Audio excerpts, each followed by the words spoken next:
Ok Juan, déjà merci de m'accueillir dans cette open mat qui a été extra, j'ai passé vraiment un bon moment. Et je voulais te poser une question concernant ce que tu as vu, puisqu'on a pu faire un sparring tous les deux. Yes. Qu'est-ce que tu penses être, en ce qui me concerne, une qualité ou un défaut dans le jeu pour que je puisse m'améliorer?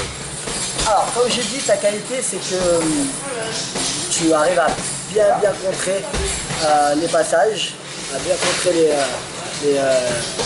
les passages avec un gros contrôle au final des poignets qui évite le contrôle tête pour mettre la pression, pour contrôler le haut du corps de l'adversaire. Pour te contrôler le haut du corps, c'est assez compliqué.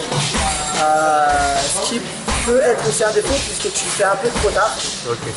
Si tu arrives à avoir ces contrôles-là largement avant, déjà en amont, alors là, ce serait vraiment très dur à passer puisque, comme j'ai dit, tu laisses déjà 1, 2, 3 steps d'avance à l'adversaire. Si tu ne laisses pas cette avance-là et que tu viens contrôler directement, avec le contrôle que tu as, le grip que tu as, la force que tu as, vraiment ça serait très dur pour l'adversaire de travailler. D'accord.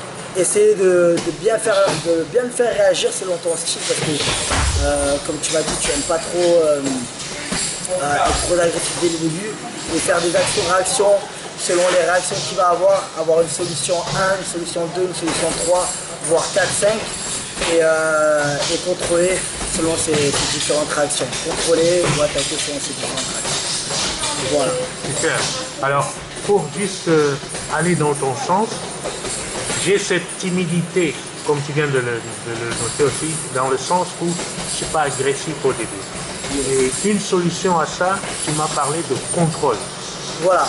Je pense qu'au lieu d'être agressif dès le début et d'aller sur un combat de gorille, d'être vraiment tout le temps ici, il faudrait que tu travailles plus sur tes contrôles, sur les variations de contrôle que tu peux avoir et plutôt laisser l'adversaire faire l'erreur et te donner les opportunités d'attaque plutôt que toi les chercher.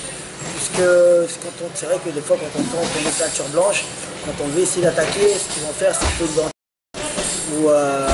ou juste voilà, faire des choses un peu inhabituelles.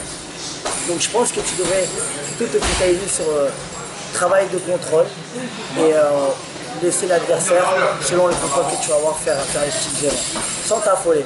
Il faut que l'adversaire est un peu fatigué et qu'il te laisse des opportunités d'attaque.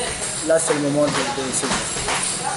Super, merci au courage. Oh, ça.